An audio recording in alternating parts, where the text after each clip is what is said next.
to you all. My name is Mpumele Kumalo, and I'm very passionate about problem solving. When I was growing up as a child, I used to spend a lot of time taking apart my grandmother's radio, and then famously was incapable of putting it back in the way that I found it. And that was the cause of much consternation to her for a very long time. So, with that in mind, when I grew up, it became a career choice of mine to become an engineer, because I had to learn how to now start putting things together that I'd taken apart. So I'm a professional engineer. Right now, I'm the manager of technical services sales at Babcock Engineering. So I recently moved into business development and sales after more than a decade practicing within engineering. So in my career, I've provided engineering services to power utilities, both locally and abroad, and also to the local industrial sector, including sugar, paper pulp, mining, and the petrochemical space as well. Specifically dealing with pressure parts and the value chain associated with steam production. And I've been given this privilege of addressing you today on the title as you see it displayed here behind me. Now, in preparing for this, I must admit that I found it quite challenging to find a subject on which I could have this discussion with you. But having thought about my recent challenges in my now client-facing role, I thought of this as a subject that would resonate with both many of the prospective service providers here and industry members alike. The things I'm going to discuss, I do not profess to be an expert on, but I hope the insights that I have will begin to spark some different thoughts around the synergies between industry and service providers.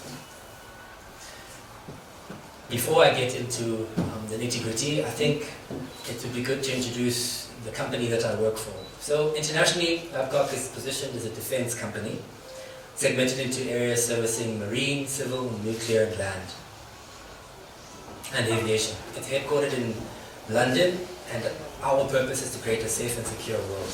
Locally, Babcock services sub-Saharan Africa, and we're headquartered in Petrochemical, Johannesburg.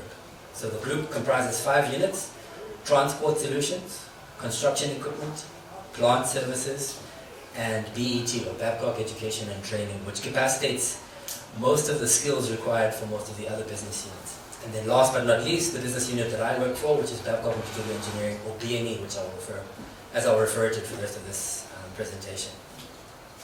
So B&E's aim is to deliver innovative engineering solutions and specialized support services for boiler combustion value chain. We focus on industrial assets. This is where I learned to ply my trade. B&E has a rich history of providing services in the utility and industrial space. And my discussion today stems from my experience in that sector. So in beginning this discussion, I think it's important or pertinent to discuss the current landscape, the challenges and the limitations. So in describing the relationship between service providers and industry, traditionally service providers are viewed as external vendors, hired for specific short-term tasks in a transactional type model. This is typically characterized by a focus on cost reduction, rigid contracts, and short-term goals. While this approach can be effective for straightforward, low-risk services, it has limitations when applied to complex or dynamic environments. Some of these limitations include, but are not limited to, the lack of continuity in processes. In a transactional model, where service providers are frequently changed based on cost and short-term contracts, there's a lack of continuity in processes. When providers are constantly replaced, institutional knowledge about the plant, the machinery, the specific processes doesn't carry over from one to the next, resulting in a starting from scratch approach each time. The second, reactive rather than proactive service delivery. As service providers are primarily focused on meeting immediate needs rather than anticipating future issues. This is partly due to the absence of incentives for proactive measures, as short-term contracts don't allow providers to invest in preventative approaches. This requires upfront cost. The third, short-term focus, leading to missed opportunities for innovation. Short-term focus is typically driven by cost and immediate outcomes, leaving little room for innovation. Innovation often requires a willingness to invest in new technologies, training or process improvements, which short-term contracts do not incentivize. Providers are unlikely to explore or propose new solutions. The fourth, focus on cost over value. I think I've spoken slightly towards this, but maybe a more pointed look. Procurement decisions are often heavily influenced by the lowest bid rather than the overall value a service provider can bring. This approach may save money up front, but can lead to higher costs over time due to lower service quality. Last but definitely not least, lack of flexibility for changing needs. This is very important in today's market. Transactional contracts are often rigid, with limited ability to adapt to changing operational needs that the client might have. Market demands or technology advancements. This inflexibility can hinder both parties from responding effectively to new challenges or opportunities. Now, these limitations cannot be viewed outside of the pressures facing the industry. So with current market conditions, there's been a tightening of margins and cost pressures. This is also driven by sustainability demands and decarbonization.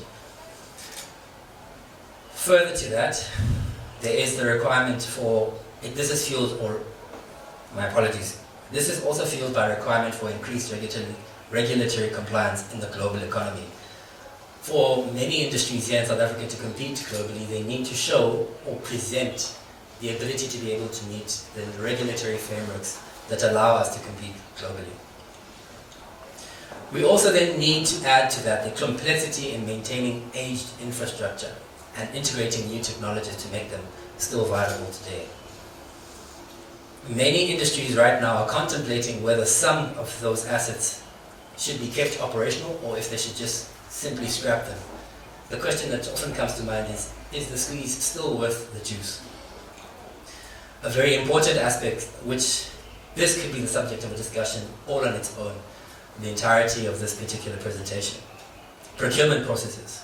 So the current process right now in many organizations, particularly large industries like petrochemical, procurement functions have become increasingly decentralized. This has led to procurement teams that are often disconnected from end users. Example, engineers or plant operators. These are people who are directly impacted by the services and products being purchased. The other one, which I've slightly spoken about, price-driven decision making. Procurement departments may tend to focus heavily on cost reductions rather than overall value. This often translates into awarding contracts based primarily on the lowest bid, regardless of the long-term benefits or potential risks associated with the service provider's capabilities. The reasons behind this: pressure to reduce costs and siloed decision making. So the key message here is the traditional model of service provision in the petrochemical industry needs to evolve. It needs to create deeper partnerships that benefit both parties. In this complex environment, the industry needs more from its service providers than just short-term contracts. They need long-term partnerships that can provide continuous value and justify continuing the squeeze. Now, how would I justify what a strategic partnership is? Well, a strategic partnership is a deeper long-term collaboration between industry and service providers where both parties are invested in each other's success. It involves shared risk, shared innovation, and mutual benefits. Service providers and industry need to collaborate closely, sharing those risks as well as the benefits. We also need to look at continuous improvement. The relationship focuses on long-term optimization of assets with ongoing evaluation and improvements rather than once-off services. We also need proactive solutions. SPs, or service providers, are involved and should be involved in planning, maintenance, and innovation, rather than just being reactive to failures. Given the opportunity, service providers can provide a positive influence on planning, execution outcomes, as quite frequently there's an understanding of product lead times and product suitability that should be taken into account when making decisions. Now, I'm going to upfront give a proviso. My colleague Julian has greatly highlighted that there is a provider here, Boeing, that has a dubious reputation at best. But I'm not looking at them in isolation. I'm looking at the strategic partnership that they formed with another good company that doesn't quite share that reputation, and that is GE. So I want to provide you with some examples of successful strategic partnerships. In aerospace, we have Airbus and Rolls-Royce, and in Boeing and GE. So Airbus and Rolls-Royce, or Boeing and GE, these are long-standing strategic partnerships focusing on innovation and cost savings with regards to their propulsion systems. If I look at automotive sector, it's Toyota and Denso, or Ford and Magna. Their partnership has been instrumental in driving advancements in hybrid and electric vehicle technologies, with a focus on R&D, collaboration, and sustainability efforts. In the renewable energy sector, Siemens Gamesa, a wind turbine manufacturer, partners with a company called Iberdrola, a utility company, to develop and deploy offshore wind farms. Then in the health and medical space, Johnson & Johnson's partnership with Apple aims to leverage Apple's wearable technology to monitor and prevent health issues long before they manifest. Now, bringing this a bit closer to home, at a particular utility in this country, leading up to the end of 22, the milling plant at a local utility site had been the source of frequent trips and unreliability for the boiler plant, leading to many headaches and sleepless nights for the end user and plant manager. Through collaborating with the client and early engagement and knowledge sharing, a contracting model was agreed that would enable proactive condition assessment, planning, and execution of refurbishments to the milling plant. This was done on a trial basis on a single unit.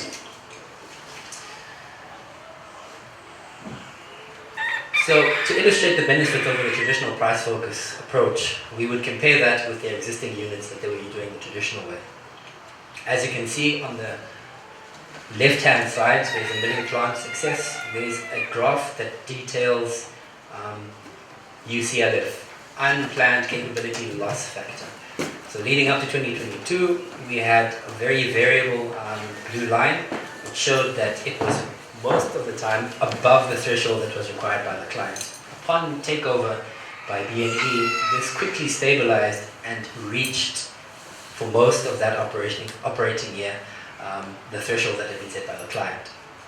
This was done through partnership, not one or the other owning the initiative, but something that was developed with the needs of the client in mind. So, when we look at the benefits of strategic partnerships for industry, we look at operational efficiency. Continuous engagement with the service provider ensures that maintenance and operations are optimized, leading to improvement in equipment uptime and reliability. So proactive service and ongoing monitoring can reduce operational costs and extend your equipment life. The next one is access to expertise and innovation. Since we're in a partnership, I should be able to provide information and advice on an ongoing basis, hence the constant line. Then the last aspect, but this is not the least of them, and there are many more other than the ones that I've highlighted here, is risk mitigation. So shared risk models and strategic partnerships reduce the burden on the client to manage all aspects of plant operation. These strategic partnerships can lower the financial and operational risks associated with sudden breakdowns, as service providers have a vested interest in preventing that downtime. The benefits of strategic partnerships for service providers. Here, we need deeper client relationships. We want a closer long-term relationship that allows providers to better understand the client's processes and the challenges, which will then enable us to provide tailored solutions. If we understand the client's evolving needs, service providers can offer more value-added services, increasing our customer retention. The second aspect is the increased business opportunities. Long-term contracts and partnerships provide service providers with a steady stream of business and opportunities. I'm on your site, I get to see your issues on site, I identify them to you. You might not necessarily understand what they are, but I know where they come from. So I'm going to what? Help you solve them. Then the last, innovation and collaboration. Service providers can collaborate more closely with clients to test and implement new technologies, processes, or products, thereby building stronger reputation in the industry. So now that we've highlighted the potential benefits for both suppliers and industry members alike, what steps would you take to try to transition your current contracting model from the typical transactional one to a more synergistic or strategic partnership.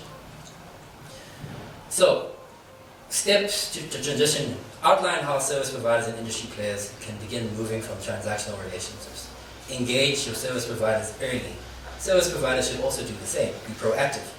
If you know that your client needs a particular product and you know it has a particularly long lead time, but your client is not awake to this, you need to be in the client's ear so that they understand that this particular activity needs to include for that lead time. The next one is to have shared goals and KPIs. Julian already mentioned how important KPIs in terms of what you are measuring. If you're measuring the wrong thing, you're going to get the wrong outcome. So we need to define goals and key performance indicators to align the objectives of both these parties. Then you need to have regular reviews and adjustments. Continuous improvement must be embedded in the relationship with regular reviews and adjustments to the approach that you're taking. Then you need a collaborative contracting model. So we would introduce performance-based contracting, PBC, or other collaborative models such as service level agreements or enabling type contracts, where payment and rewards are tied to the achievement of shared goals.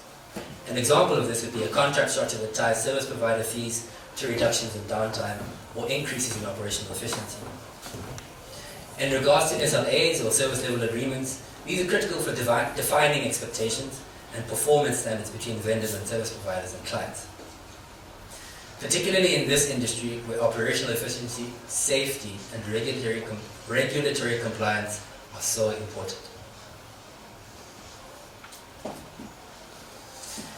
Now, we've discussed various aspects, starting from the current landscape as it relates to the industry, vendor relationship, the challenges and limitations of traditional transactional type contracting models. We've then discussed the opportunity that lies within the shift over to a more strategic collaboration, with some examples of successful partnerships of the sort. I would then stand to reiterate the importance of strategic partnerships in the future of the industry and service delivery.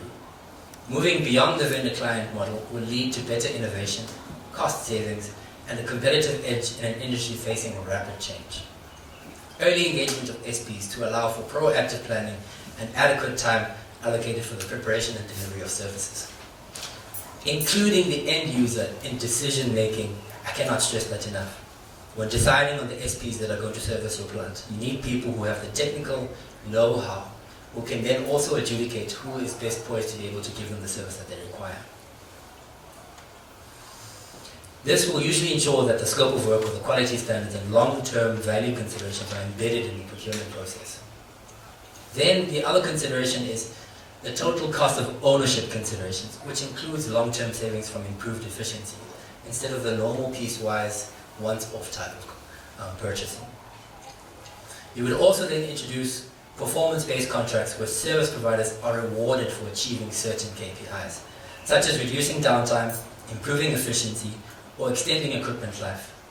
This aligns the interest of both the service provider and the client, encouraging long-term collaboration and mutual success. I encourage industry members to begin exploring new ways to engage service providers in deeper partnerships, starting with open communication and collaborating planning sessions. Thank you.